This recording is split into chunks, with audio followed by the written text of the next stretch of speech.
Assalamualaikum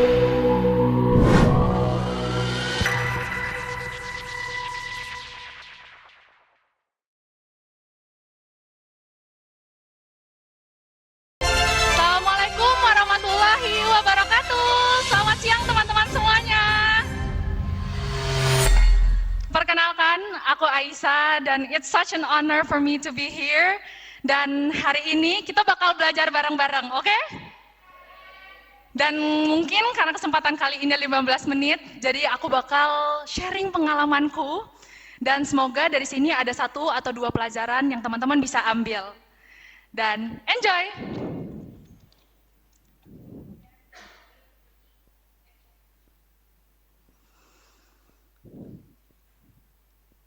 Aku mau ngasih tahu 1 rahasia terbesarku.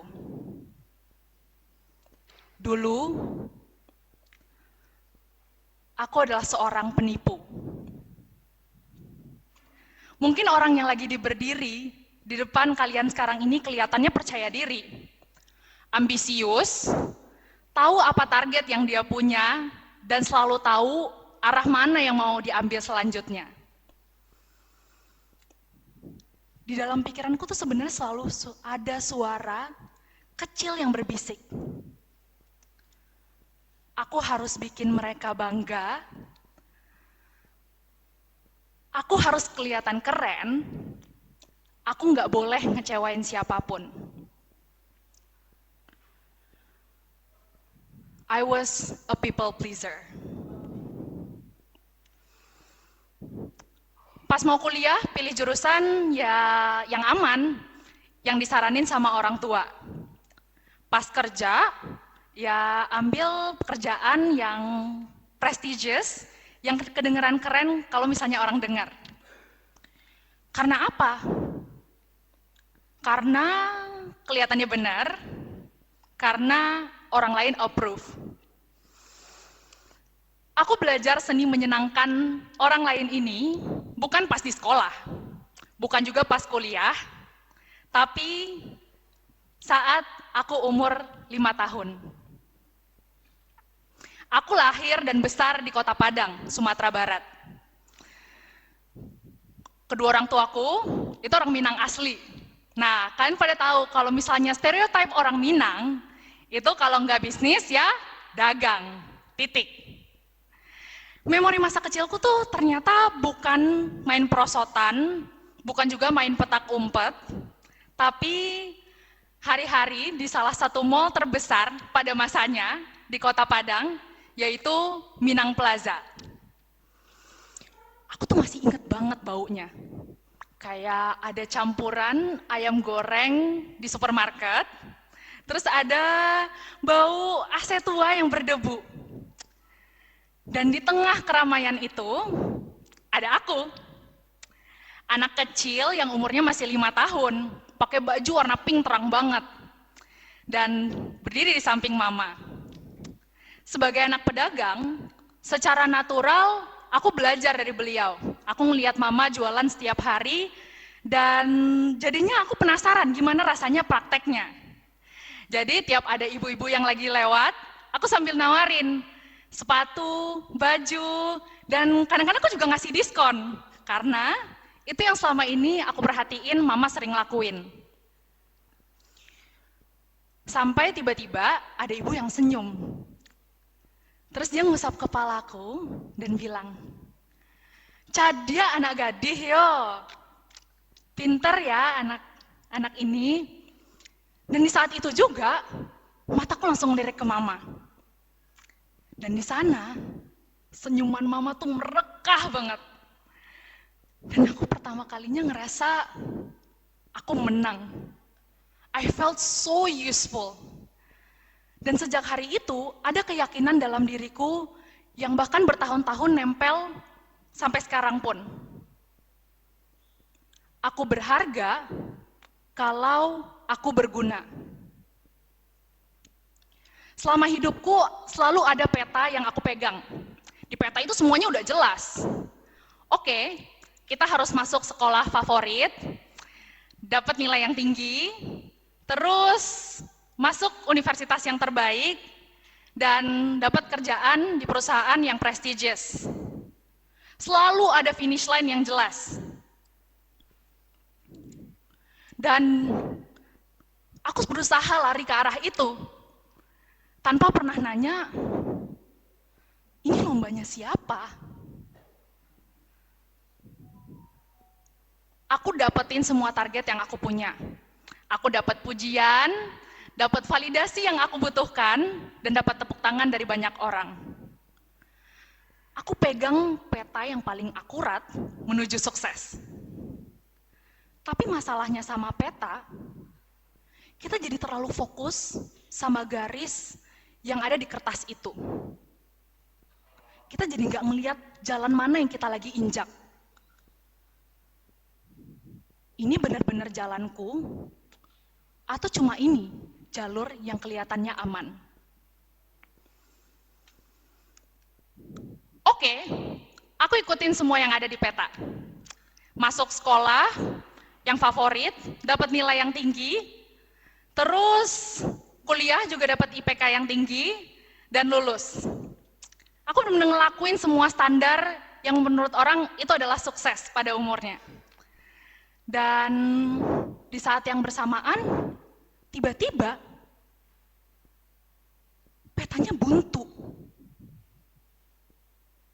Gak ada lagi ranking, gak ada lagi nilai A atau B, gak ada lagi kurikulumnya, gak ada lagi langkah 1-10 yang bisa aku ikutin. Yang ada cuma pilihan. Tapi masalahnya sama pilihan ini kenapa pilihannya banyak banget? Kayak, oke, ada PNS yang lagi membuka. Terus, ternyata kita juga bisa kerja kantoran. Tapi selain itu nggak berhenti di sana. Kita juga bisa mulai bisnis. Dan bahkan kalau mau lanjut studi S2 juga bisa. Selama 16 tahun, kita hidup dalam struktur yang jelas. Dari TK, lanjut ke SD, terus SMP, SMA, dan kuliah. Selalu ada target yang jelas, dan kita selalu tahu apa target yang harus kita capai. Dan tiba-tiba, kita disuruh untuk membuat keputusan. Dan jujur, rasanya bingung dan kesepian. Tiap ngebuka LinkedIn, tiap ngelihat updatean orang-orang, kayak ada yang diterima perusahaan gede, ada juga yang mulai bisnis, ada juga yang lanjut kuliah ke luar negeri. Kayak, kok semua orang ini yakin banget sih sama pilihan hidup mereka? Kayak sementara kita kayak rasanya bingung mau ambil langkah yang mana. Kita ngerasa gegana, gelisah, galau, merana, karena kita takut untuk ngambil pilihan. Kita takut salah, kita takut gagal, kita takut dianggap nggak cukup. Dan yang paling ironis dari semuanya, 18. Di umur 18 tahun, kita disuruh untuk yakin sama pilihan kita. Kalau orang bilang, pokoknya harus ambil yang prospek kerjanya bagus. Terus gajinya juga harus oke. Dan kalau nggak dapet, berarti kamu bakal sengsara seumur hidup. Seakan-akan itu kontrak hidup. Padahal kalau kita lihat, orang tuh bisa ganti karir sampai belasan kali selama hidupnya. Dan bahkan banyak pekerjaan yang 10 tahun lagi, namanya tuh aja belum ada sekarang. Jadi pertanyaannya, yang aneh itu, kita yang berubah, atau dunianya memang memaksa kita untuk beradaptasi. Dan sore itu, aku duduk di kamar. Hari itu, waktu udah mau maghrib, dan layar laptopku masih hidup terang benderang. Dan di sana, aku pertama kalinya memberanikan diri untuk bertanya sesuatu yang selama ini aku nggak berani buat tanyain ke diriku. Pertanyaannya adalah, what do I actually want? apa yang sebenarnya aku mau. Bukan yang kedengarannya keren, bukan yang bisa dibanggakan, tapi apa yang sebenarnya kita mau. Sejak hari itu aku memutuskan, aku nggak mau lagi ngikutin jalur yang lurus. Aku mau start hidup seperti laboratorium. Aku cobain banyak hal. Aku jadi fotografer buat nikahan, terus juga kakakku bikin bisnis masker, ya udah aku bantuin. Dan juga aku jadi admin media sosial, dan bahkan sampai dapat kesempatan untuk kerja di London selama 1 tahun. Dan semua itu adalah pengalaman berharga. Tapi, karena aku lagi di laboratorium, aku mendapatkan 2 penemuan yang aku mau share ke teman-teman. Penemuan pertama, nyobain banyak hal itu bukan untuk sekedar hiasan CV. Tapi, kita lagi ngumpulin kartu sebanyak-banyaknya. Setiap kartu ini berisikan pengalaman, skill set baru, pelajaran, dan juga relasi. Nah, kuncinya tuh di sini. Semakin banyak kartu yang kita pegang, maka semakin banyak juga kesempatan kita untuk menang. Karena di saat kita diminta untuk membuat keputusan, kartu mana yang mau kita simpan, kartu mana yang mau kita pegang, kita dalam keadaan memiliki informasi. Kita tahu apa yang kita suka, apa yang kita nggak suka. Kita juga tahu apa yang kita mau lanjutin dan apa yang kita nggak mau lanjutin. Jadi, kita bukan memilih karena nggak ada pilihan. Dan yang kedua, penemuannya adalah ternyata definisi sukses itu berbeda-beda tergantung kita lagi berdiri di mana. Di Padang, definisi sukses itu pergi merantau ke ibu kota. Pas di Jakarta, definisi sukses itu kerja di SCBD atau dapat gaji lebih dari 2 digit. Dan ternyata pas pindah lagi di Eropa, definisi sukses itu punya work-life balance dan bisa keliling dunia. Dan di sana aku mendapatkan pelajaran berharga. Kalau karir itu bukan kontrak mati. Karir itu adalah draft.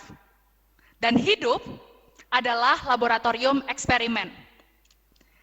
Di laboratorium, kita nggak dihukum kalau kita melakukan kesalahan. Kita belajar dari hasilnya.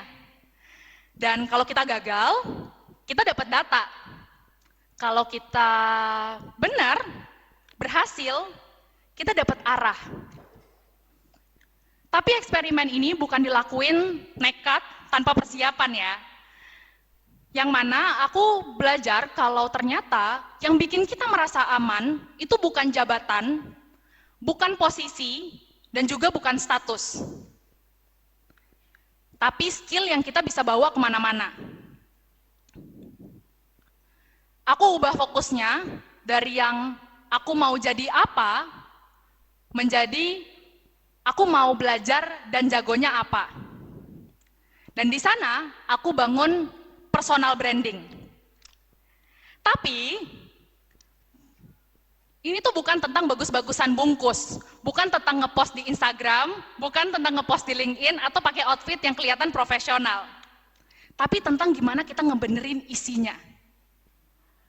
Ada 2 komponen yang paling penting di personal branding ini. Yang pertama, yaitu adalah expertise atau keahlian. Ini bukan tentang punya skill spesifik di bidang tertentu, tapi kita punya banyak skill yang kita bisa pakai di lintas bidang. Walaupun aku sekarang punya banyak peran dalam satu waktu, jadi content creator, remote work, dan bangun 3 komunitas secara bersamaan, tapi kalau misalnya dilihat detailnya, sebenarnya semuanya menggunakan skill set yang sama, yaitu project management dan juga marketing. Dan yang kedua, yaitu trust. Setiap kepercayaan yang orang berikan kepada kita selalu berusaha untuk memberikan yang terbaik, tanpa pandang bulu dia besar atau kecil. Karena kepercayaan itu dibangun. Remember, trust is earned, not given. Dengan kita punya dua hal ini, kita jadi nggak takut lagi buat ganti arena. Karena kita tahu, kita nggak mulai dari nol. Semuanya itu berawal dari anak kecil yang pakai baju warna pink, yang percaya dia berharga kalau dia berguna. Dan tumbuh menjadi remaja yang percaya dia harus selalu jadi yang terbaik. Dan ketika dewasa, dia sadar kalau ternyata selama ini dia hidup cuma ngejalanin skrip yang ada. Dan sekarang, dia memutuskan untuk menulis ulang. Aku berdiri di sini bukan karena aku selalu benar, tapi karena akhirnya aku berani untuk mengambil keputusan atas hidupku sendiri dan berhenti menipu diriku sendiri. Mungkin inti dari semua ini bukan tentang pindah jurusan, bukan tentang resign, juga bukan tentang menjadi pebisnis. Tapi tentang keberanian untuk bilang, aku yang pilih. Hidup ini bukan peta yang permanen, hidup ini juga bukan kontrak mati. Hidup ini laboratorium eksperimen. Kita punya izin untuk mengambil keputusan untuk hidup kita sendiri. Kalau dunia terus berubah, kita juga boleh berubah. Terima kasih.